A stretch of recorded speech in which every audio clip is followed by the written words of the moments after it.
Allons baisser la tête et confier ce programme entre les mains du Seigneur.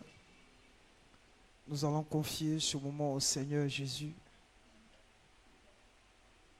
Prions ensemble le Seigneur.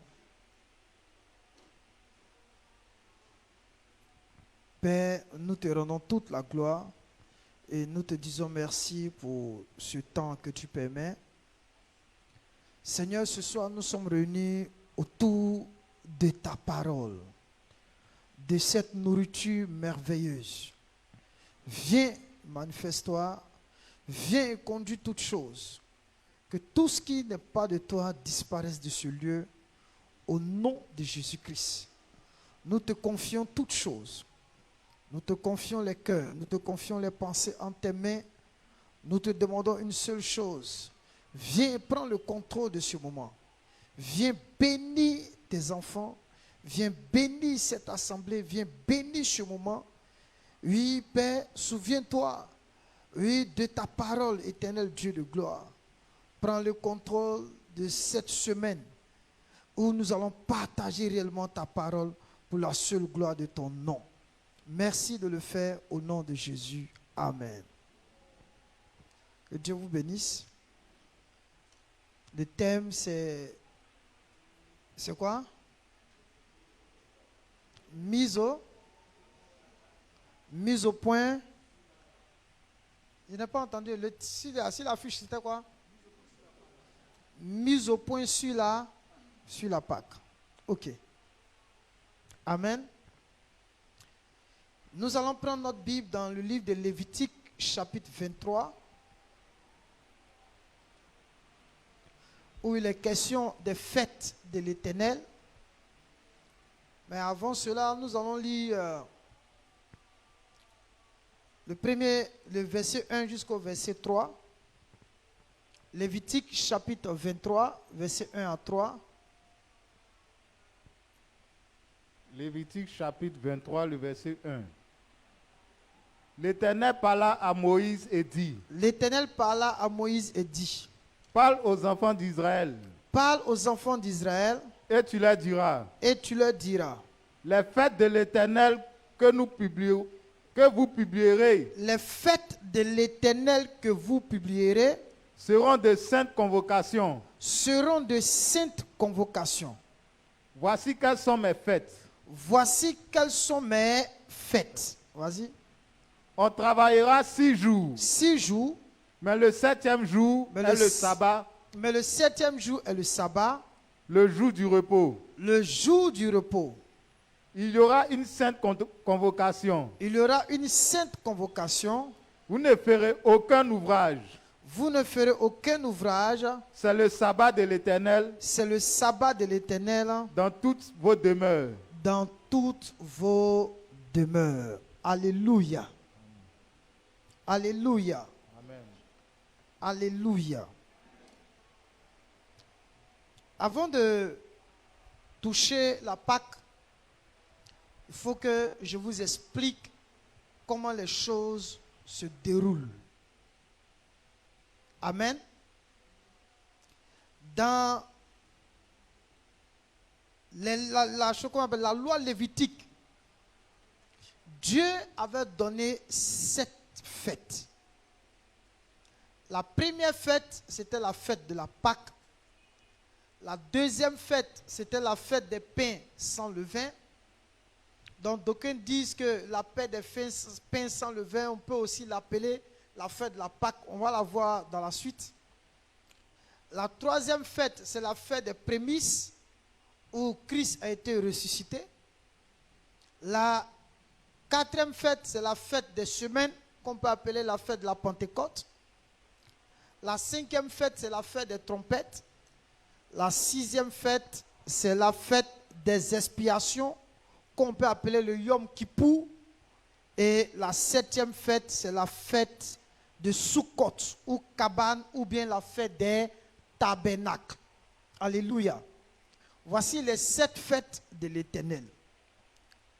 Parmi ces 7 fêtes-là, il y a 3 grandes fêtes. 3 grandes fêtes. La première, c'est la Pâque. La deuxième, c'est la Pentecôte. Et la troisième, c'est la fête des tabernacles. Voici les trois grandes fêtes même selon la loi lévitique. Mais elles toutes elles sont des fêtes. Alléluia. Mais le chapitre 23 que nous venons de lire nous parle du sabbat. Le sabbat n'était pas une fête. Alléluia. Amen, amen. Parce que les fêtes de l'Éternel, selon Lévitique chapitre 23, c'était des jours solennels. Dis à ton voisin des jours solennels. C'est-à-dire des temps fixés pour s'approcher de Dieu et présenter des sacrifices. Les 7 fêtes qu'on a citées là. C'était des jours fixés par l'Éternel pour s'approcher de lui et pour lui offrir des sacrifices. Lisons Lévitique 23, verset 37. On va bien comprendre. Lévitique 23, le verset 37. Vas-y. Telles sont les fêtes de l'Éternel, Telles sont les fêtes de l'Éternel, les saintes convocations les saintes convocations que vous publierez, que vous publierez. afin que l'on offre à l'Éternel des sacrifices Donc consommés vous par voyez le que feu. ce sont des fêtes où on part pour offrir à l'Éternel des sacrifices consumés par le feu. Vas-y. Des holocaustes, Des holocaustes, des offrandes, des offrandes, des victimes et des des libations, victimes et des libations. chaque chose au jour fixé. Chaque chose au jour fixé. Arrête-toi là. Amen, amen. Donc vous devez comprendre que ce sont des jours, des fêtes là sont des jours fixés par qui? Par qui? Donc vous devez comprendre que ce sont des jours qui étaient fixés par l'Éternel. Donc dans la pensée de Dieu, les 7 fêtes là n'étaient pas les fêtes d'Israël. Ce n'étaient pas les fêtes du peuple. C'était les fêtes de l'Éternel.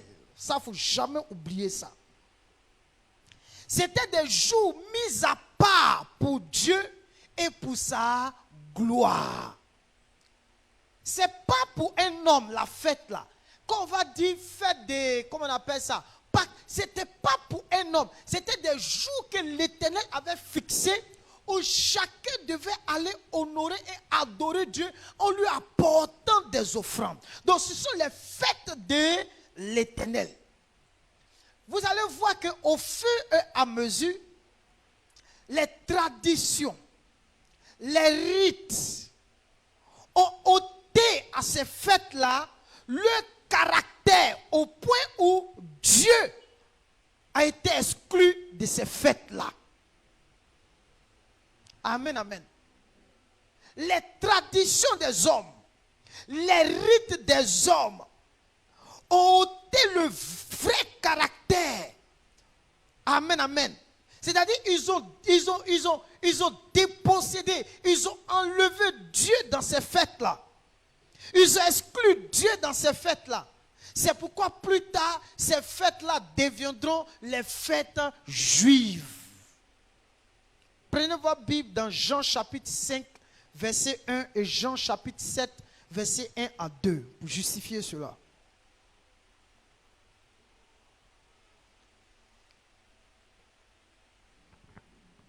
Jean, le chapitre, combien? 5, le verset 1.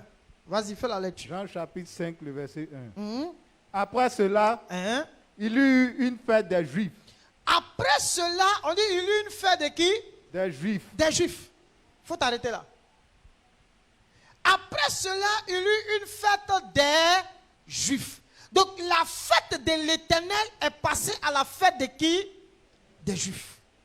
Allons-y dans Jean le chapitre 7, verset 1 à 2. Jean 7, le verset 1. Après cela, Jésus parcourait la Galilée, parcourait la Galilée. car il ne voulait pas séjourner en Judée, Hein? Parce que les Juifs cherchaient à le faire mourir. Parce que les Juifs cherchaient à le faire mourir. Or, Or, la fête des Juifs, la fête des Juifs, la fête des tabernacles était proche. arrête-toi là. La fête de qui? La fête des tabernacles était proche. Donc, les fêtes de l'Éternel sont devenues les fêtes des Juifs. Comment? Parce que les Juifs ont introduit les traditions et les rites au point où Dieu a été exclu de ces fêtes-là. Amen, amen. On retourne dans Lévitique encore, 23. Vous voyez que le texte que nous venons de lire en Lévitique 23, versets 1 à 3, le sabbat est mentionné d'abord plus haut. Mais comprenez que le sabbat ne fait pas partie des fêtes de l'Éternel. Alléluia. Amen, amen. Donc, Dieu mentionne le sabbat plus haut sans que le sabbat ne fasse partie des fêtes de l'Éternel. Amen, amen. La première pensée de Dieu, quand il a fini de créer le monde, qu'est-ce qu'il a dit? Allons-y dans Genèse chapitre 2, versets 2 à 3.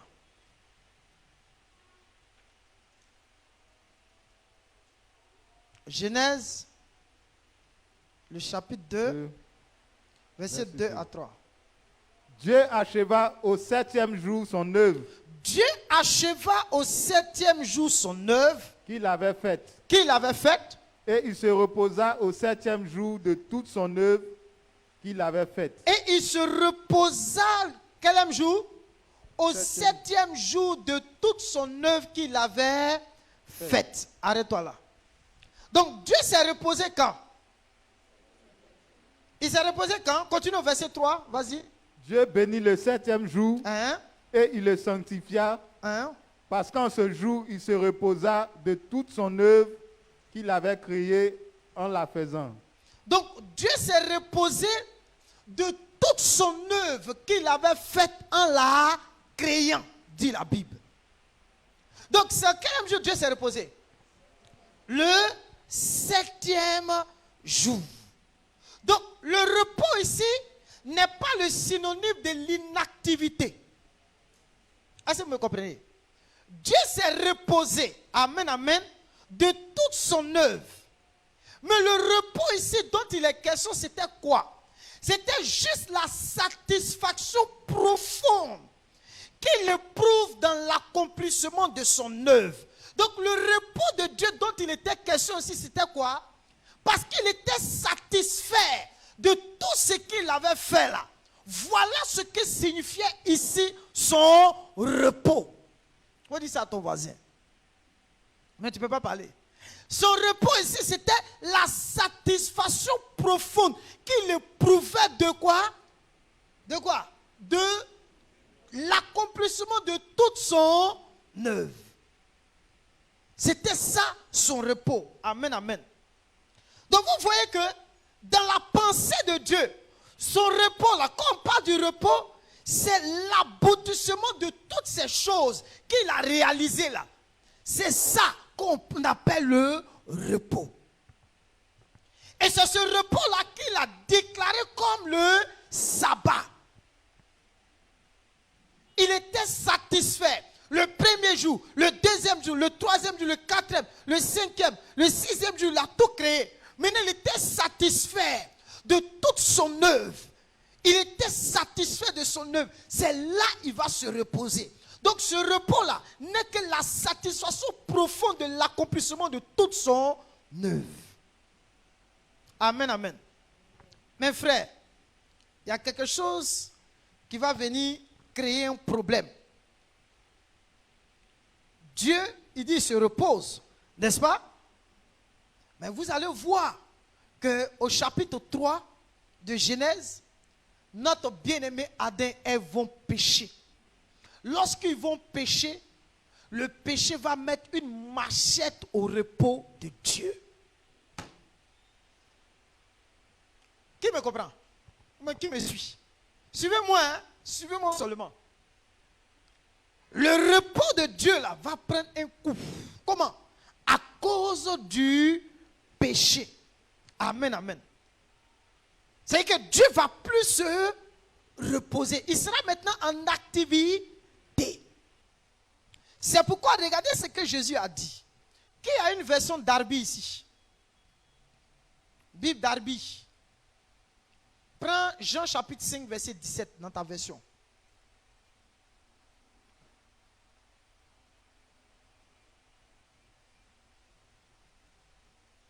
Donc le péché va rendre impossible la jouissance du repos. Le péché. Amen, amen. De ce repos-là, le péché va rendre la jouissance de ce repos-là pour l'homme. Dieu dit, je suis au repos. Tout est repos. L'homme vraiment vit. Donc comprenez que tout ce que l'homme est en train d'effectuer là, il effectuait où? Dans quelle position? Dans le repos de Dieu. Est-ce que vous comprenez? L'homme effectue tout ça dans le repos de Dieu jusqu'à ce que le péché vienne mettre la machette. Qui comprend? Vas-y. Mais Jésus, Jean 5, le verset 17. Hein? Mais Jésus lui répondit, hein? Mon Père agit jusqu'à présent, hein? Moi aussi j'agis. Attends, mon Père agit jusqu'à présent, moi aussi je fais quoi? Version Darby, il dit quoi? Mon Père travaille jusqu'à présent, moi aussi je... Donc ça veut dire que le Père ne s'est plus donné de quoi? De quoi? À cause de quoi le Père ne s'est plus donné de repos? À cause du péché. Mais regardez ce que Jésus a dit. Il a dit une parole qui m'a plu. Allons dans Matthieu chapitre 11.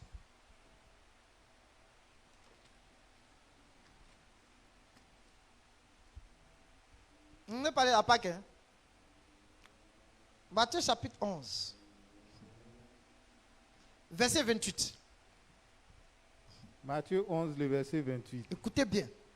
Venez à moi, vous tous qui êtes fatigués et chargés, je vous donnerai du repos. Non, il n'a pas dit je vous donnerai, il faut bien lire. Et je vous donnerai du repos. Voilà. Venez à moi, vous tous qui êtes fatigués et comment? Donc ça veut dire quoi? À cause du péché, l'homme n'a plus joui du repos. Donc depuis lors, ça a mis Dieu en travail. Dieu a commencé à faire quoi? À travailler. Mais quand Jésus vient, il annonce la fin de ce travail-là pour proclamer un repos. C'est-à-dire le repos qu'on a perdu. Jésus vient annoncer ce repos. Excusez-moi. Vient annoncer ce repos-là. En disant quoi? Venez à moi, vous tous qui êtes... Et il n'a pas dit je vous donne. Il dit je vous donnerai. Pourquoi il dit je vous donnerai? Parce qu'il n'était pas encore mort et ressuscité. Alléluia. Alléluia.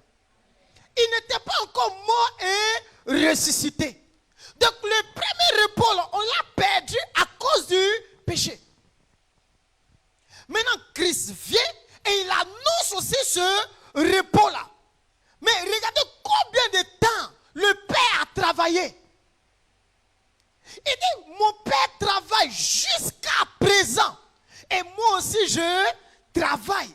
Mais qu'est-ce qui a mis le Père en activité?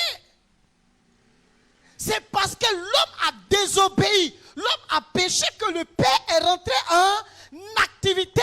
Mais l'activité du Père consistait à faire quoi? À établir un plan de rédemption pour permettre à l'homme de rentrer à nouveau dans le repos. Qui comprend? Amen, amen.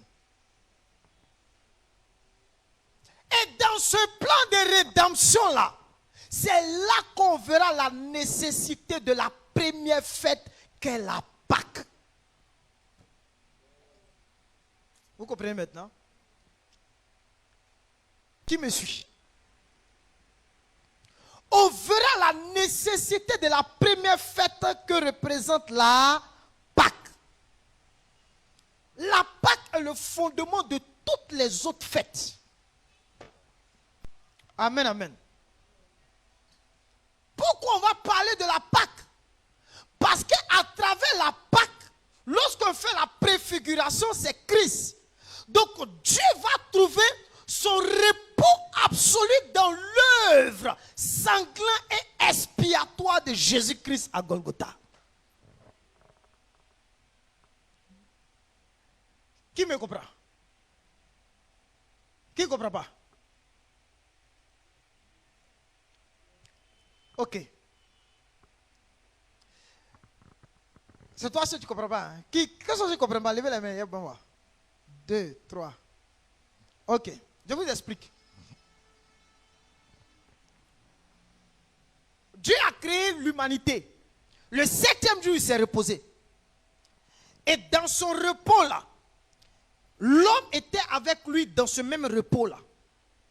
Et l'homme devait nommer les animaux. C'est dans le repos. C'est pourquoi je dis, quand on parle du repos, ça ne veut pas dire une chose. Dieu est c'est-à-dire que je ne travaille pas. Je suis en inactivité. Non. C'est dans le repos que Adam devait faire quoi? Nommer les animaux. C'est dans le repos que Adam devait faire ceci, cela. Mais il savait que dans ce repos-là, Dieu était assis au calme. N'est-ce pas? Et il regardait sa créature. Et c'est là que le péché va rentrer. Adam va pécher. Donc lorsqu'Adam pêche, qu'est-ce qui va se passer? Dieu maintenant se met à faire quoi? À travailler pour trouver un plan de rédemption. Parce que le péché a fait que, c'est-à-dire, ils ont mis une machette au repos. Ça veut dire que le repos qui était là, on ne peut plus se reposer. Là, qu'est-ce qu'il faut faire? Il faut trouver un autre plan pour réintroduire l'homme dans un autre repos. Vous comprenez maintenant? Tu comprends maintenant? Et le plan que Dieu va trouver, c'était quoi? C'était Jésus-Christ. Où Jésus a dit, venez à moi, vous tous qui êtes fatigués et chargés, je vous donnerai du repos. Il n'a pas dit, je vais vous donnerai, parce qu'il n'était pas encore mort. Donc il annonce que sa mort là, va apporter un repos, dans lequel tous ceux qui croiront en lui par la foi vont entrer dans ce même repos-là. Est-ce que c'est clair? C'est clair? Donc, nous comprenons que le repos de Dieu maintenant là se trouve où? Dans l'œuvre accomplie de Jésus-Christ à la croix du Calvaire. Ça va? Donc, c'est à partir de ce repos-là que nous voyons maintenant, non, du moins, il a dit quoi même? C'est à partir de quoi même? J'ai dit quoi? Oh, je me suis mélangé la tête. C'est à partir de cette situation-là que la Pâque maintenant, que la première fête vient de quoi? S'inscrire. Qui est le fondement de toutes les autres fêtes. C'est là maintenant on parle de la Pâque. C'est clair, non? Je peux progresser?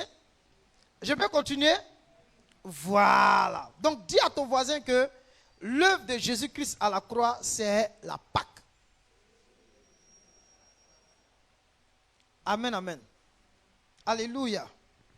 Donc, lorsque nous arrivons à là, nous comprenons pourquoi est-ce qu'on doit parler maintenant des fêtes de l'Éternel. Amen, amen. On doit parler des fêtes de l'Éternel. Donc la première fête, depuis le temps d'Adam et Ève, qui n'a jamais existé, elle a commencé à exister dans une période où le peuple était tenu captif ou dans un pays qu'on appelle l'Égypte. Alléluia. Et dans l'Égypte, le peuple d'Israël va connaître une grande souffrance. Et Dieu va apporter une grande délivrance au peuple d'Israël. Amen, amen. Mais avant que la délivrance ne vienne dans la vie du peuple d'Israël, nous devons comprendre que Dieu va donner des instructions. Et ces instructions-là vont nous aider. Amen, amen. Alléluia. Dis à ton voisin, c'est la Pâque. Il faut dire, c'est la Pâque. Donc, la première fête, c'était quelle fête? La deuxième fête, c'était quelle fête? La fête de quoi? Sans levain. Donc, lorsque le peuple sera en Israël, Dieu va dire à chaque famille, écoutez-moi très bien, dis à ton voisin, listen to you. C'est ça, non? Écoute-le. Listen to him. Listen to him. Amen, amen. Dieu va s'adresser, écoutez-moi bien en Israël. Dieu va parler à chaque famille. À chaque famille, Dieu va s'adresser. Dieu va dire aux différentes familles, chacun devra choisir un agneau. Et cet agneau-là devrait être la nourriture de chaque famille. Donc, la famille X, la famille Y, la famille Z, ils vont choisir un agneau. Et l'agneau-là sera la nourriture de chaque famille. Amen, amen. Et vous allez voir que lorsque le peuple va obéir pour choisir un agneau, et que l'agneau deviendra, comment on appelle ça, la nourriture de chaque famille, cet agneau-là sera appelé plus tard la Pâque de l'Éternel. Et cette Pâque-là va devenir ce qu'on appelle un mémorial. Amen, amen. C'est-à-dire, chaque année, nous allons la célébrer pour nous rappeler de l'œuvre que Dieu a accomplie lorsque nous étions esclaves en Égypte. Pour nous rappeler de la merveilleuse délivrance que Dieu a opérée une fois pour toutes. Écoutez-moi bien. Écoutez-moi très bien. Ça, c'est nota bene. Quand le peuple était en Égypte, Dieu les a délivrés en offrant l'agneau. Une seule fois. Dis à ton voisin, une seule fois. C'est fini. Et ils sont sortis de l'Égypte pour ne pas que leur premier-né puisse mourir. Et lorsqu'ils prenaient l'agneau, ils devaient l'immoler en 2 soirs. Amen, amen. C'est-à-dire, quand ils tuent l'agneau, ils prennent le sang, ils mettent le sang sur les montants et sur les linteaux des portes. Afin que lorsque l'exterminateur passera et qu'il voit le sang, il passe outre. C'est-à-dire, il passe à travers. Parce qu'il sait que dans cette maison, l'agneau de Dieu est en train d'être célébré. Dans cette maison, il y a la Pâque de l'Éternel. Alléluia. Donc, cette Pâque-là a eu lieu une seule fois. Mais Dieu demandait au peuple de s'en souvenir, de faire de cela un mémorial, pour qu'ils s'en souviennent comment est-ce qu'il les a délivrés. Dis à ton voisin, souviens-toi. Amen, amen. Amen, amen. Ça, il ne faut jamais oublier ça. Alléluia. Donc, prenons nos Bibles dans Luc 22, verset 1. On va voir un petit truc et puis on va retourner.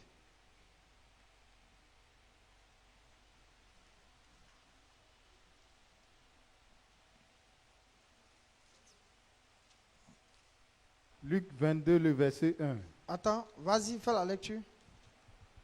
La fête des pains sans levain, appelée la Pâque, approchait. Ah! On dit la fête des pains sans levain, appelée comment?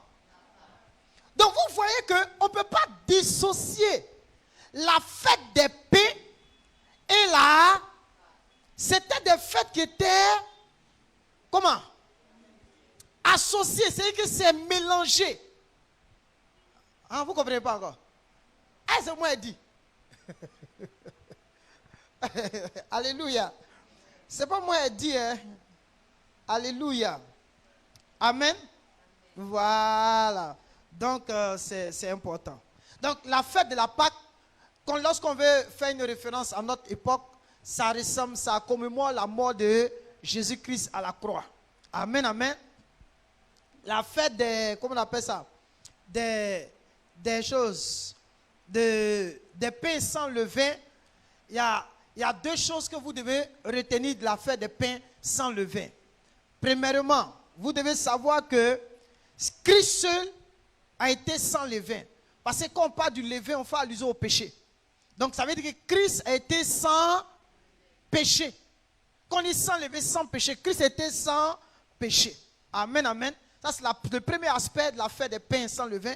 Le deuxième aspect de la fête des pains sans levain, c'est que la marche du chrétien doit être désormais la séparation d'avec le monde, qui est le levain.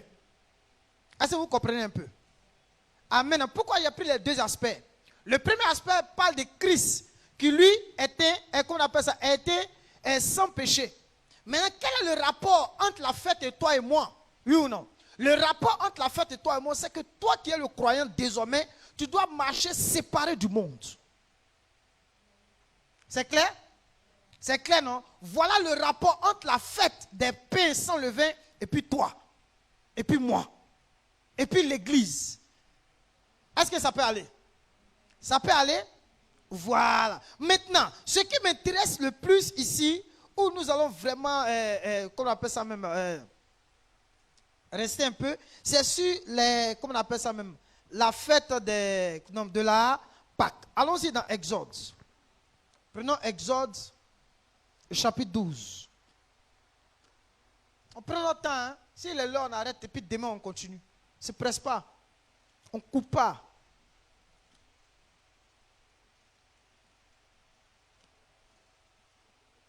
Exode chapitre 12. Vas-y. Vas-y, lis. Verset 1. Exode le chapitre 12, verset 1. L'Éternel dit à Moïse et à Aaron dans le pays d'Égypte. Hein? Attends, dans le pays d'où? D'Égypte. Écoutez. Oh. Et je lisais, puis il me s'est assis dit vraiment. Vous les chrétiens évangéliques là, on vous manipule facilement. Hein? Ah! Il dit l'Éternel dit à Moïse dans quel pays? Donc c'était en Égypte qu'ils ont fêté la quoi? La Pâque. La Pâque a eu lieu en Égypte. La première Pâque, elle a eu lieu où? En Égypte. Regardez, hein. Donc cette Pâque qui a eu lieu en Égypte là, Dieu les a délivrés. Avant que tu fasses la lecture, mon fils, attends un peu. Dieu les a délivrés de quoi? De quoi? De l'esclavage du péché. Donc, de Exode 1, Exode chapitre 12, verset 1 jusqu'au verset 14, on nous parle de la Pâque en Égypte. Maintenant, vous allez comprendre. On est sorti d'Égypte.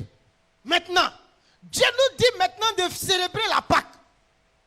Donc, quand on sort de l'Égypte, là, on dit, vous faites combien d'années dans le désert? Combien d'années? Donc, ça veut dire que le deuxième lieu où ils vont célébrer la Pâque, c'est où? Est-ce que la manière dont ils ont célébré la Pâque en Égypte sera la manière dont ils vont célébrer la Pâque dans le désert? Pourquoi? Pourquoi? Parce qu'ils ont été déjà délivrés. On ne peut plus répéter la même chose. Est-ce que quelqu'un comprend? La délivrance qui a eu lieu en Égypte, là, on ne peut plus la répéter pour des hommes qui sont comment? Libres. Est-ce que vous comprenez? Parce que les gens vont parler, la Pâque, mais je ne comprends pas. Comprends, la première Pâque a eu lieu en Égypte, Exode 12, verset 1 à 14. Quand ils vont aller dans le désert, dans Nombre chapitre 9, verset 1 à 14, Dieu va leur demander de faire quoi? De faire la Pâque. Mais ce que Dieu leur a demandé en Égypte, là, ils ne vont plus utiliser maintenant le sang pour mettre sur les linteaux des portes. Donc la Pâque qu'ils vont célébrer dans le désert, on n'aura plus besoin du sang.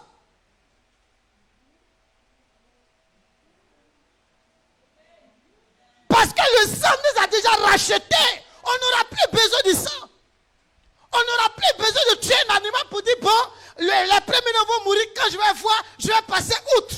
Donc vous voyez que les choses progressent. La deuxième Pâque.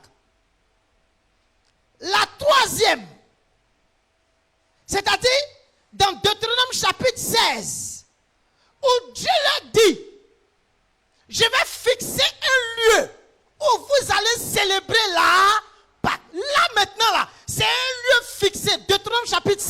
verset 1 jusqu'à 8, c'est le lieu maintenant que Dieu va fixer pour qu'il célèbre la Pâque. Alléluia. Amen, amen. Et vous allez voir que quand ils vont arriver à Canaan, ils vont célébrer quoi encore? Josué chapitre 5, verset 10 à 12. Mais prends Luc chapitre 22, verset 7 à 18. À Canaan, là, après la traversée du Jourdain, où Dieu va demander la circoncision des gens, c'est là qu'ils vont célébrer leur Pâque à eux.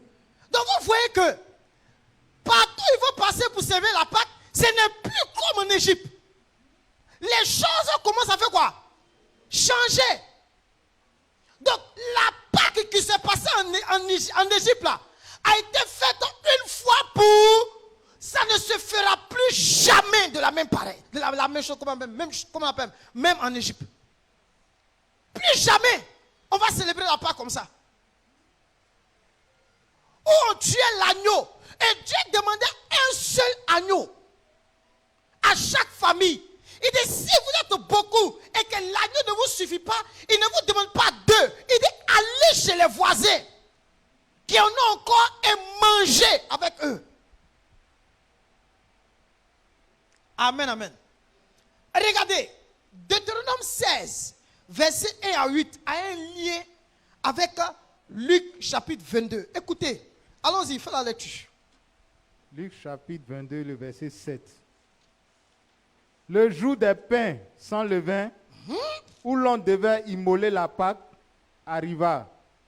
Et Jésus envoya Pierre et Jean en disant, allez nous préparer la Pâque, afin que nous la mangions. Vous avez entendu, il dit, allez nous préparer la Pâque. C'était la dernière Pâque de Jésus. Il dit, allez nous préparer la Pâque, afin que nous la mangions. Écoutez bien, vas-y.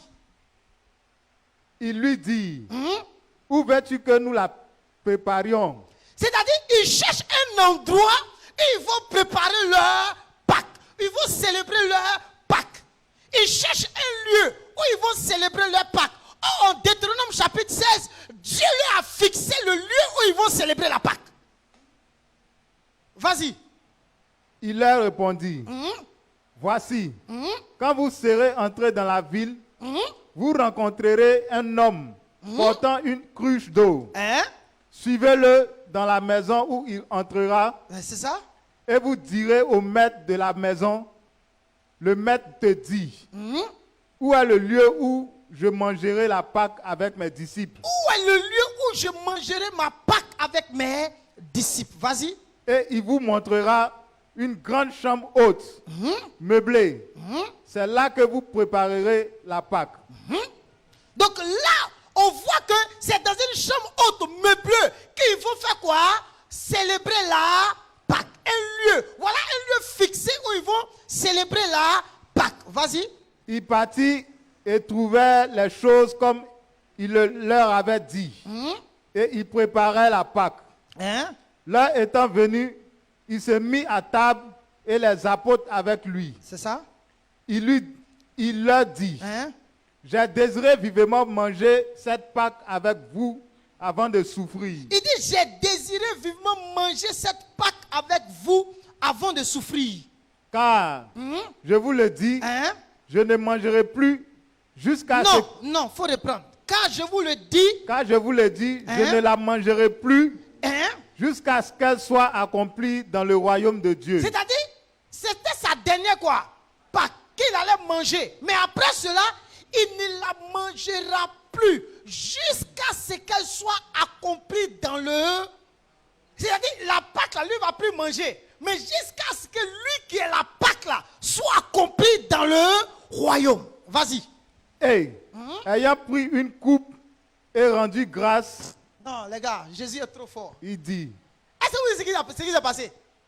Jésus là, pendant qu'il est en train de parler de la Pâque avec eux, il dit à partir d'aujourd'hui, c'est la dernière Pâque. C'est la dernière Pâque où on mange. Mais il y a une Pâque qui va s'accomplir dans le royaume. Et cette Pâque qui va s'accomplir maintenant dans le royaume là, je vais vous la montrer. C'est-à-dire, il change la Pâque. Est-ce que vous comprenez un peu? Maintenant, regardez comment il change la Pâque.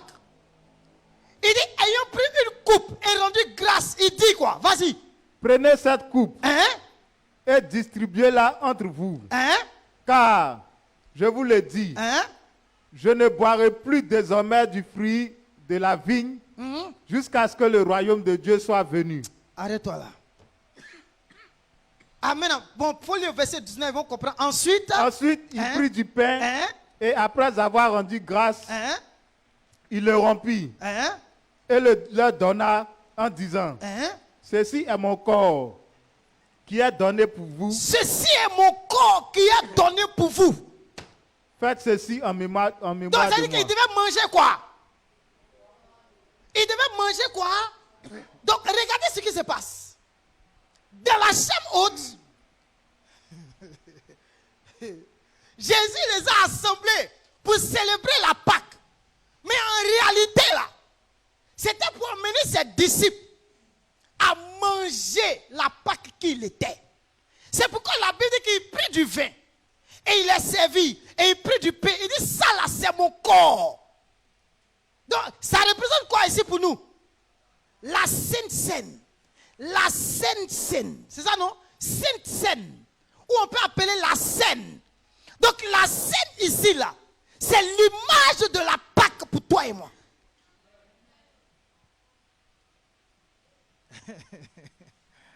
Alléluia. Qui ne comprend pas?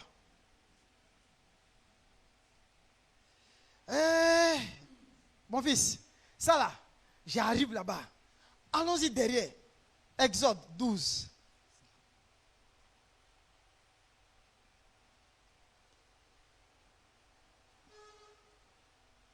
Exode 12, verset 2. Ce mois-ci sera pour vous le premier des mois. Dis à ton voisin le premier des mois. Vas-y. Il sera pour vous le premier des mois de l'année. Hein? Parlez à toute l'assemblée d'Israël et dites, le 10e jour de ce mois, Hein? on prendra un agneau pour chaque famille, On dit un agneau pour chaque famille. Vas-y. un agneau pour chaque maison. Hein? Si la maison est trop peu nombreuse pour un agneau, on le prendra avec son plus proche voisin selon le nombre des personnes. Vous compterez pour cet agneau d'après ce que chacun peut manger. D'après ce que chacun peut manger. Vas-y. Ce sera un agneau sans défaut, mâle, âgé d'1 an. Vous pourrez prendre un agneau ou un chevreau. Vous le garderez jusqu'au 14e jour de ce mois. Et toute l'assemblée d'Israël l'immolera entre les 2 soirs. On prendra de son sang et on en mettra sur les 2 poteaux et sur le linteau de la porte des maisons où on le mangera. C'est-à-dire, on l'a à l'intérieur, on l'a tué, on a pris son sang, et puis nous tous, on est dans la maison, puis on entend le rôti pour le manger. On ne met pas ça dans l'eau, hein. On le rôtit. Vas-y. Cette même nuit, on en mangera la chair, Hein? rôtie au feu. Rôti au feu. On la mangera avec des pains sans levain Ah, avec des pains sans levain. Vas-y. et des herbes amères. Et des herbes amères. Vas-y. Vous ne le mangerez point en demi-cuit et bouilli dans l'eau. Vous avez entendu, non? C'est Dieu qui parle. Vas-y. Mais il sera rôti au feu avec la tête, les jambes et l'intérieur. Vous n'en laisserez rien jusqu'au matin. Et s'il en reste quelque chose le matin, vous le brûlerez au feu. Hein? Quand vous le mangerez, vous aurez vos reins sains, C'est-à-dire, vous devez être prêts. Vas-y. vos souliers aux pieds Hein? et votre bâton à la main. Hein? Et vous le mangerez à la hâte. Quand vous mangez à la hâte, ça veut dire quoi? Vous devez manger comment? Vite, vite. Vas-y. C'est la Pâque de l'Éternel. C'est la quoi? Voilà comment la Pâque de l'Éternel est. C'est-à-dire qu'on est en train de manger vite, vite. C'est-à-dire qu'on a c'est nos reins, on a porté nos souliers, on a attrapé notre bâton Et puis il est en train d'être cuit. On le tourne. L'autre enlève gigot. L'autre enlève. Et puis ils sont en train de manger. Vite, vite. On n'a plus le temps. Pourquoi on n'a plus le temps? Parce que la mort va descendre. Faut que vous quittez là, faut que vous quittez. Continue. Cette nuit-là, je passerai dans le pays d'Égypte et je frapperai tous les premiers-nés du pays d'Égypte, depuis les hommes jusqu'aux animaux, et j'exercerai des jugements contre tous les dieux de l'Égypte. Je suis l'Éternel. Continue. Le sang vous servira de signe sur les maisons où vous serez. Je verrai le sang et je passerai par-dessus vous. Et il n'y aura point de plaie qui vous détruise quand je frapperai le pays d'Égypte. Le dernier verset, 14. Vous conserverez le souvenir de ce jour. Vous conserverez le souvenir de ce jour. Et vous le célébrerez par une fête en l'honneur de l'Éternel. Vous le célébrerez comme une loi perpétuelle pour vos descendants. Amen. Alléluia. Regardez. Dans ce texte que nous venons de lire, nous allons faire ressortir ce qu'on appelle les 4 aspects de la Pâque. Les 4 aspects de la Pâque. Amen, amen. Dis à ton voisin les 4 aspects de la Pâque. D'accord, c'est la première fois que tu entends ça? Non, c'est un vieux truc ça. Ok. Le premier aspect de la Pâque, il concerne d'abord Dieu. Dis à ton voisin, il concerne Dieu. Pourquoi le premier aspect concerne Dieu dans Exode chapitre 12 qu'on vient de lire? Parce que celui qui a demandé de choisir un agneau, c'était qui? C'était qui? Donc un agneau qu'il a préparé avant la fondation du monde. Amen, amen. Maintenant manifesté parmi nous. Alléluia. Donc ici, Dieu ne parle pas de plusieurs agneaux, mais il parle de quoi? D'un seul agneau. Alléluia. Et vous pouvez lire dans Exode 1, 12, verset 1 jusqu'au verset 6. C'est-à-dire, c'est Dieu qui dit, c'est Dieu qui dicte les choses, c'est Dieu qui donne l'instruction. Il dit, parle aux enfants d'Israël, parle à l'assemblée. Ce mois-ci sera le premier mois. Il est dit à chaque famille de choisir un agneau. Donc, qui a demandé de choisir l'agneau? C'est qui? C'est qui? C'est Dieu. Donc, vous voyez que le premier aspect ici de la Pâque, là, il concerne Dieu. Donc, lorsqu'on vous parle de Christ, notre Pâque, Jésus allait mourir à la croix. Sa mort à la croix, là, elle est d'abord pour qui? Pour le plaisir de qui? De Dieu. Amen, amen. Il n'est pas mort à la croix d'abord pour toi. C'est d'abord pour son Père, pour le plaisir de Dieu d'abord. Ça, il ne faut jamais oublier ça. Donc, le premier aspect de la Pâque, là, c'est le côté de Dieu. Gloire à Dieu. Gloire à Dieu. Dis à ton voisin, c'est le côté de Dieu. Amen, amen. Donc, pour Dieu, là, il n'y a pas 2 agneaux. Pour Dieu, il n'y a pas 3 agneaux. Il y a combien d'agneaux? C'est pourquoi quand Jean-Baptiste l'a vu, il dit, voici l'agneau de Dieu qui fait quoi? Qui enlève le péché. Il dit, l'agneau de qui? L'agneau de qui? Donc c'est l'agneau de Dieu. Donc le premier aspect de la Pâque, c'est le côté de Dieu d'abord. Il ne faut jamais oublier ça. Ça c'est le premier aspect. Est-ce que ça va? Vous pouvez voir ça dans Exode 12, verset 1 à 6. Ça c'est le verset que vous pouvez lire. Amen, amen. Le deuxième aspect de la Pâque, c'est le côté du racheté. Amen, amen. C'est le côté de qui? Du racheté. Amen, amen. Dieu a tout fait. Dieu a parlé. Et Dieu a pourvu à l'agneau. Quand on parle du côté du racheté, qu'est-ce qu'on veut dire ici par là? On veut dire quel est le rôle du racheté dans l'œuvre accomplie de Christ à la croix. Dans cette Pâque-là, quel est ton rôle? Le rôle du croyant. Regardez en Exode 12. Mon fils, allons-y dans Exode 12. Quand Dieu finit de parler, il dit, à partir du verset 5, il dit, ce sera un agneau sans défaut mâle, âgé de combien d'années? D'un an. Vous pourrez prendre un agneau ou un chevreau. Vous le garderez. Comment on appelle ça?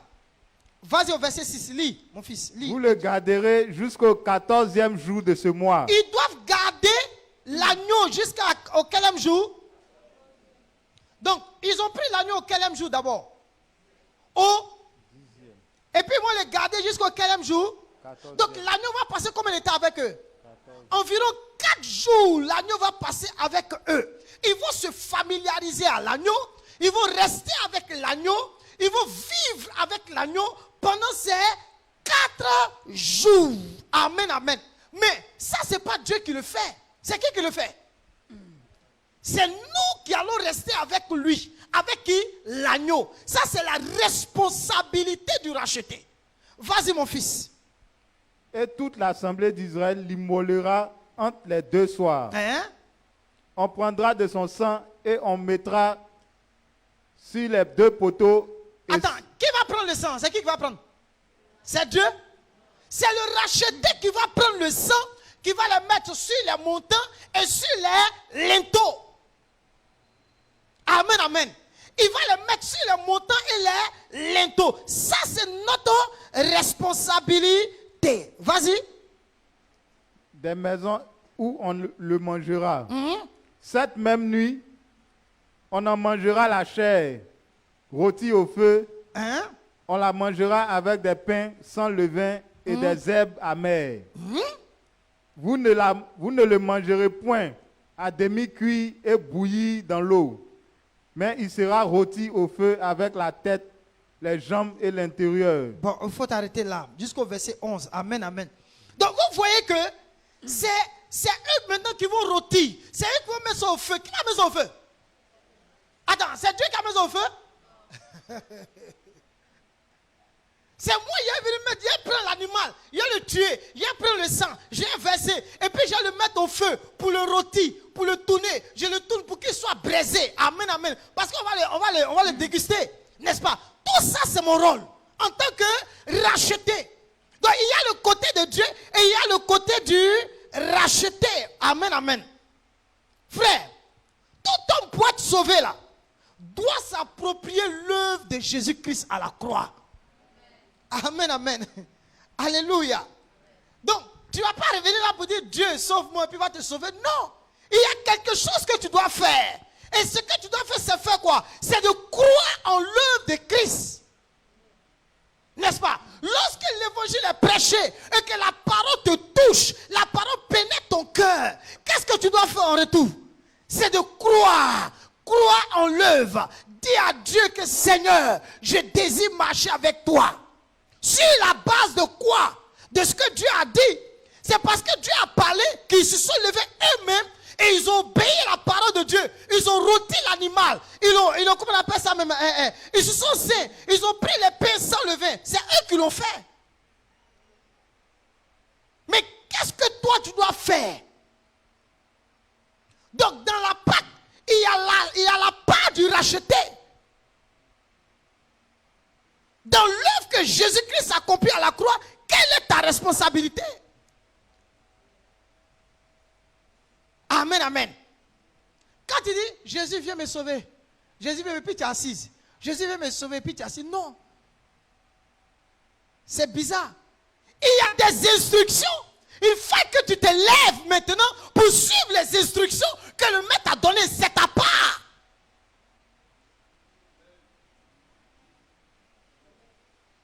Dis à ton voisin, tu as ta part à jouer.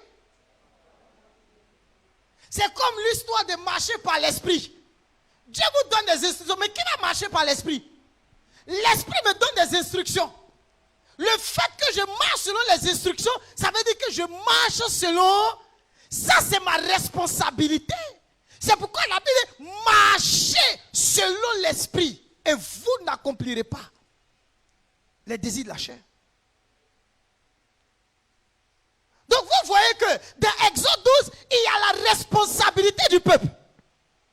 Il y a la responsabilité du racheté. Il y a ta responsabilité dans la Pâque. Dis à ton voisin, il y a ta responsabilité. Alléluia. Amen, amen. Frère, notre assurance, l'assurance de notre salut, notre Père, viennent de la foi que nous mettons dans la parole de Dieu et dans l'œuvre de Jésus-Christ. Qui n'a qu'à mettre la foi dedans? Dieu, il faut tout faire. Et puis tu es assis là. Non, tu as ta part à jouer. Et ta part là, c'est de regarder les instructions données par Dieu et obéir à ces instructions-là. Est-ce que quelqu'un me comprend? Qui comprend? Que Dieu vous bénisse abondamment. Amen, amen. Le troisième aspect de la Pâque, c'est la Pâque comme manger, nourriture. Amen, amen. Dans une famille dans une famille où planait quoi? La mort. Qu'est-ce qui planait sur la famille? Sur toutes les familles en Égypte. Même sur les Juifs, hein, c'est la mort qui planait sur toutes les familles, que ce soit les Jésuitiens comme les Juifs, la mort planait sur toutes les familles. Amen, amen. Et c'est là Dieu va introduire l'agneau. Amen, amen. Donc quand il va introduire l'agneau là, c'est là que tout va changer. Et c'est là qu'ils seront en sécurité. C'est là que les familles seront en sécurité. Parce que dans la même nuit là, le destructeur, l'ange de la mort va passer. Et il va commencer à frapper. Alléluia. Mais pour ne pas qu'il frappe toutes les familles, on n'a pas dit dans la famille personne, on dit tout le monde dans la famille. Tout le monde dans la famille devait se nourrir de l'agneau. Oui ou non? Allons-y dans Exode 12, on va lire.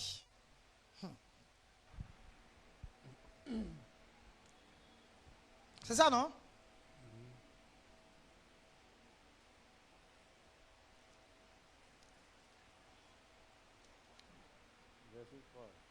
Exode combien? 12. 12, verset combien? 3. Voilà, vas-y. Parlez à toute l'assemblée d'Israël Hein? et dites, le 10e jour de ce mois, on prendra un agneau pour chaque famille, un agneau pour chaque maison. Hein? Si la maison est trop peu nombreuse pour un agneau, on le prendra avec son plus proche voisin, selon le nombre des personnes. Vous compterez pour cet agneau d'après ce que chacun peut manger. Arrête-toi là. Donc, regardez, c'est un agneau pour chaque famille. Donc, toute la famille doit manger l'agneau. Ce n'est pas une histoire de dire que c'est mon totem. Hein. Si c'est ton totem, tu vas mourir là. Oui. Donc, vous voyez que c'était manger pour tout le monde dans la famille. Donc, quand on tue l'agneau, tout le monde doit manger l'agneau là, obligatoirement. Donc cet agneau-là devait être rôti au feu et avec des pains sans levain et des herbes amères. On devait manger l'agneau. Allons-y dans Jean chapitre 6, versets 50 à 56.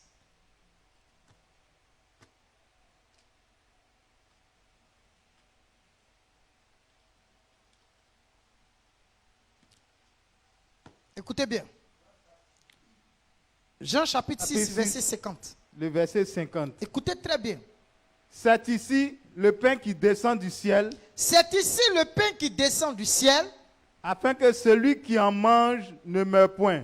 afin que celui qui en mange ne meure point. Écoutez bien, vas-y. Je suis le pain vivant qui est descendu du ciel. Si quelqu'un mange de ce pain, il vivra éternellement. Et le pain que je donnerai, c'est ma chair, Tiens, que je donnerai pour la vie du monde. que je donnerai pour la vie du monde. Vas-y. Là-dessus, les Juifs disputaient entre eux, Toujours comme ça. Vas-y. disant, comment peut-il nous donner sa chair à manger? Ah, ça là, est-ce que ce n'est pas un sorcier? Ça, c'est pas un mystique. Comment il peut nous donner sa chair à manger? Vas-y. Jésus leur dit, Hein? en vérité, je vous le dis, Hein? si vous ne mangez la chair du Fils de l'homme, Hein? et si vous ne buvez son sang, vous n'avez point la vie en vous-même. Dieu. Donc ça veut dire que dans la maison là, celui qui ne mangeait pas la chair de l'agneau, est-ce qu'on pouvait dire qu'il a la vie en lui? Donc cette nourriture là, tout le monde devait la consommer. Vas-y. Celui qui mange ma chair et qui boit mon sang a la vie éternelle. Et je le ressusciterai au dernier jour. Donc si on mange sa chair, on boit son sang, on a quelle vie? La vie éternelle. Vas-y. Car ma chair est vraiment une nourriture. Hey! Et mon sang est Breuvage. vraiment un breuvage. Vas-y. Celui qui mange ma chair et qui boit mon sang demeure en moi. Et je demeure en lui. Donc quand on dit il demeure en moi et je demeure en lui, ça parle de quoi? De notre unité.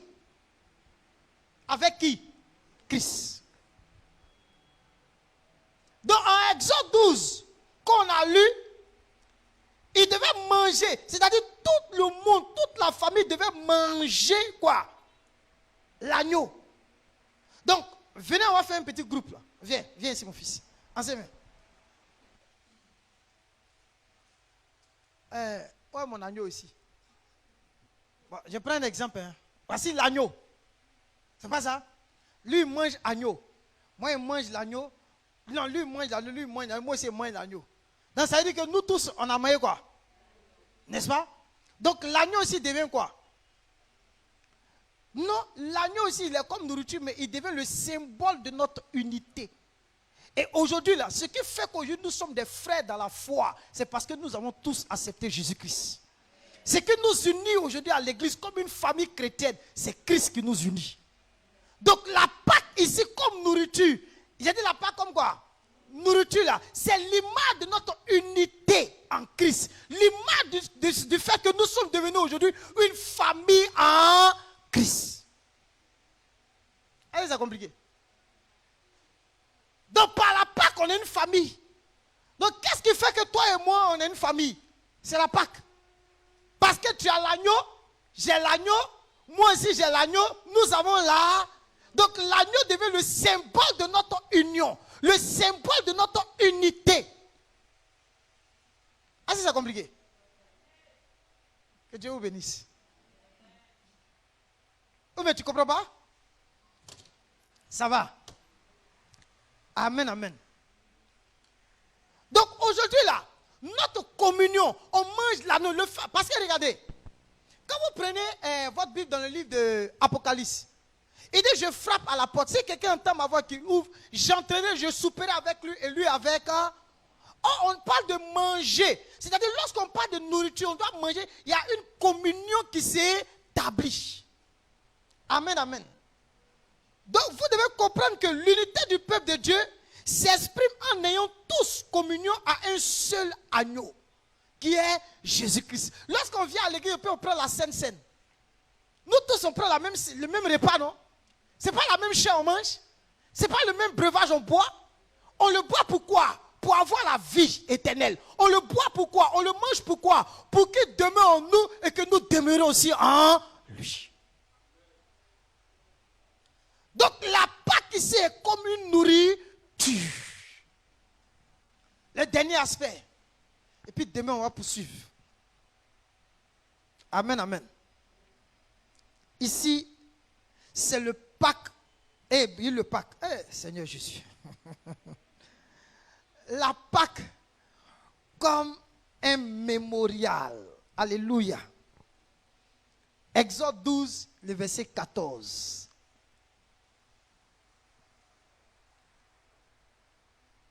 Exode 12, le verset 14. Vous conserverez le souvenir de ce jour et vous le célébrerez par une fête en l'honneur de l'Éternel. Vous le célébrerez comme une loi perpétuelle pour vos descendants. Amen. Alléluia. Il dit, on parle ici de la Pâque comme mémorial. Alléluia. C'est-à-dire, c'est quelque chose qu'on doit se souvenir de cela. Amen, amen. Donc, la délivrance d'Égypte, du peuple d'Israël de l'Égypte, a été accomplie combien de fois? Combien de fois? Donc, la Pâque initiale ne devait pas être répétée, selon Dieu.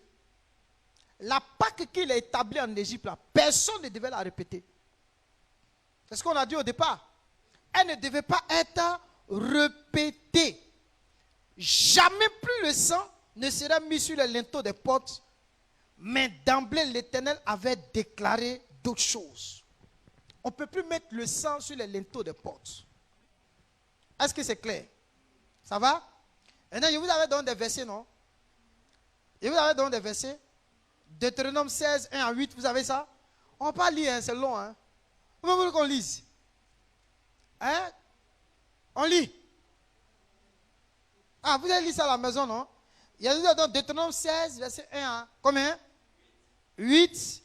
Ça, je lui ai dit que c'était le lieu que Dieu avait fixé pour la Pâque. Après, il vous a donné quoi? La Pâque en Égypte. Et il vous a dit Exode 12, verset 1 à 14. Comment il s'est passé? Maintenant, après, je vous ai parlé dans le désert. Nombre 9, verset 1 à 14. C'est ça, non? Donc, je pense que j'ai... Maintenant, après, il est resté quel... À Canaan, il avait dit quoi? Il avait dit Josué combien? Le Josué chapitre 5, le verset 10 à 12. Amen, amen. Donc vous voyez que, après on a lu Luc chapitre 22, à partir du verset 7 jusqu'au verset 19-20 par là. Amen, amen. Donc qu'est-ce que je veux que vous compreniez ici, comment on appelle ça, ce soir?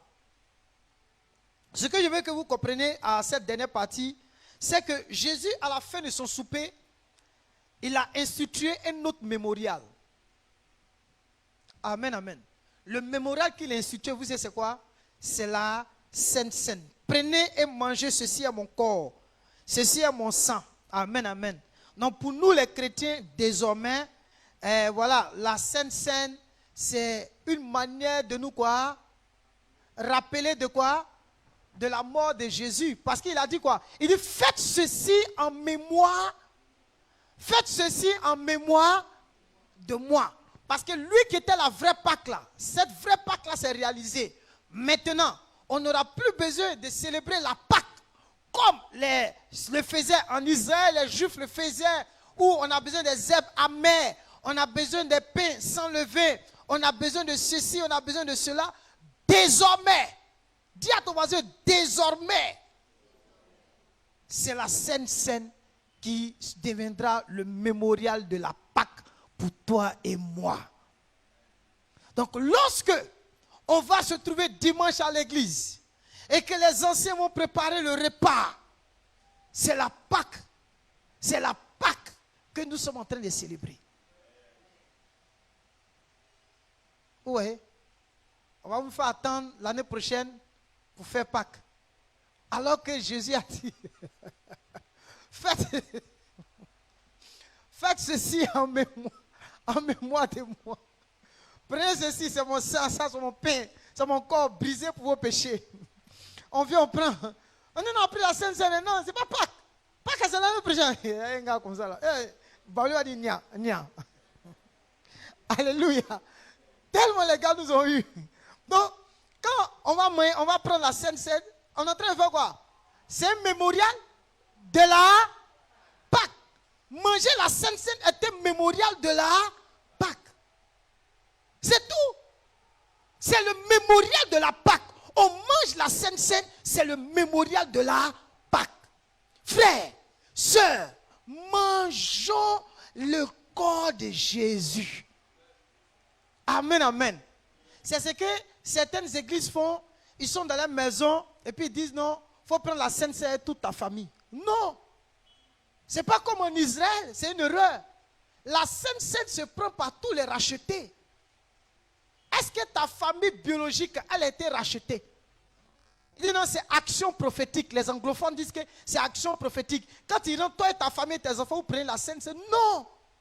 Non. La Bible dit dans le livre de 1 Corinthiens que celui qui mange et boit, qui mange le corps et boit le sang sans discerner, il attire une malédiction ou un châtiment sur lui. Comment vous pouvez donner le sang, le vin à vos enfants, le corps à vos enfants, parce qu'ils ne savent même pas ça repose à quoi? Et qu'est-ce que cela implique? Regardez les jugements de Dieu que vous attirez sur vos maisons.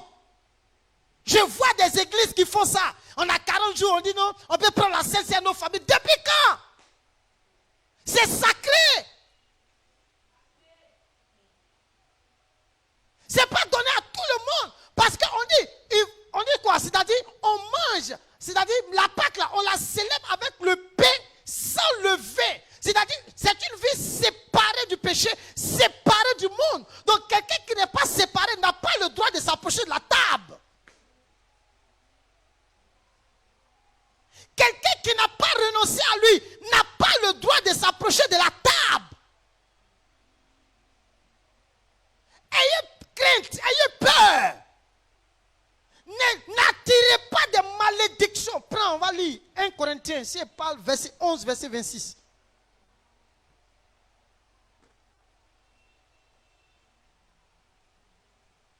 1 Corinthiens 11.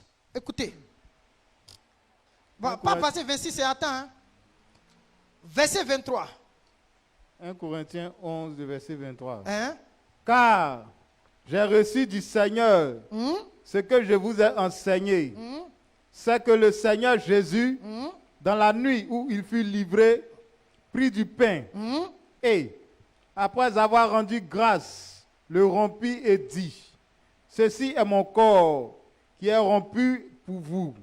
Faites ceci en mémoire de moi. Faites ceci en mémoire. Dans Exode 12, 14, il dit il fait quoi? En mémoire. Donc maintenant que toute la Pâque s'est réalisée en Christ, on a dit c'est une loi qui est comment? Perpétuelle. Mais nous continuons. Elle est perpétuelle, on va continuer. Mais pas dans l'esprit d'Israël, mais dans l'esprit de la scène. Vas-y. De même, Hein? après avoir soupé, il prit la coupe et dit: cette coupe est la nouvelle alliance en mon sang. Faites ceci en mémoire de moi toutes les fois que vous encore que faites vous ceci en boirez. mémoire de moi. Vas-y. Car toutes les fois que vous mangez ce pain et que vous buvez cette coupe, vous annoncez la mort du Seigneur jusqu'à ce qu'il vienne. Écoutez, quand on dit vous annoncez la mort du Seigneur là, c'est la Pâque. C'est-à-dire, nous annonçons la mort du Seigneur jusqu'à ce qu'il revienne. Donc quand on s'approche de la table là, c'est la Pâque qu'on vient annoncer. C'est la Pâque qu'on annonce. C'est une loi perpétuelle. Donc nous continuons cette loi-là, mais pas dans l'esprit des Juifs. Mais dans l'esprit de Christ, dans la nouvelle alliance, on continue. Amen, amen. Donc on annonce la mort du Seigneur. On se rappelle continuellement qu'il est mort pour nos péchés. Parce que la Pâque là, ce n'est pas la résurrection de Christ. La Pâque, c'est la mort de Jésus-Christ. C'est la fête des prémices qui représente la résurrection du Christ. Sinon la Pâque, ce n'est pas la résurrection de Jésus. Je précise. Donc c'est quand la Pâque? La Pâque c'est quand? Si c'est le dimanche qui est la Pâque, ne parlons pas de résurrection.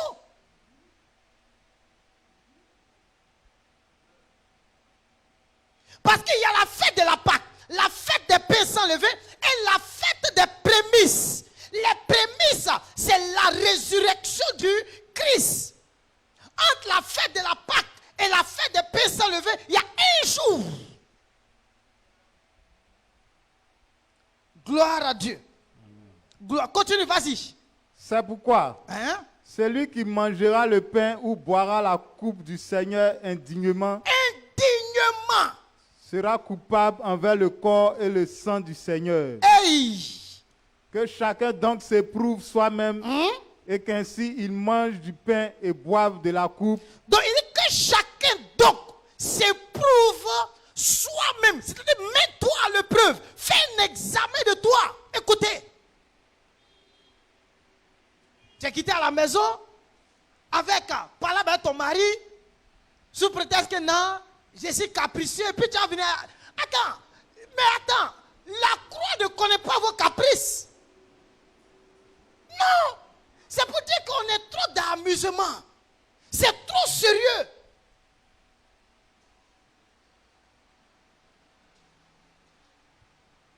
Parce qu'on dit le pain sans levain.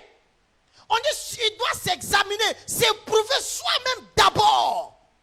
Donc fais un examen de toi d'abord avant de venir. Il y a des gens qui... Attends. Vas-y. Car celui qui mange et boit sans discerner le corps du Seigneur mange et boit un jugement contre lui-même. Donc tu n'as pas discerné que c'est le corps du Seigneur, non? La Bible dit, tu es en train de manger et boire un jugement contre toi. Donc imaginez-vous ceux qui mettent les enfants, ils disent en famille, c'est action prophétique à imposer, et puis les enfants vont boire sans savoir ce qui se passe. Qui a déjà mis son enfant dedans? Il faut aller te repentir, hein? Peut-être que, je ne sais pas s'il va te pardonner. Non, parce que vous les évangéliques là, et un pasteur qui m'a demandé, mais toi tu es évangélique? Je ne suis pas évangélique. Moi je ne suis pas évangélique. Après mon église, ce n'est pas église évangélique, j'écris mission chrétienne, le sait, point. Ce n'est pas dans le système des évangéliques. Ils font n'importe quoi et ils s'en foutent de la parole de Dieu. Ce qui les intéresse, c'est tout. Ils prennent tout à la légère. Ils ne respectent même pas les Écritures. Comment vous voulez que les Écritures vous respectent? Si vous ne respectez pas la parole de Dieu, elle ne vous respectera pas aussi. Continue.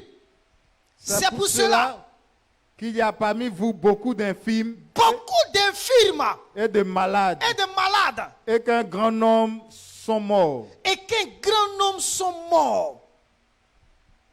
Arrête-toi là. On dit combien de personnes sont mortes? À cause de quoi? Pour les chrétiens, nous devons commémorer la Pâque à travers la Sainte Seine. Je vous souhaite une très bonne fête de Pâques. Rendez-vous demain à pareille heure.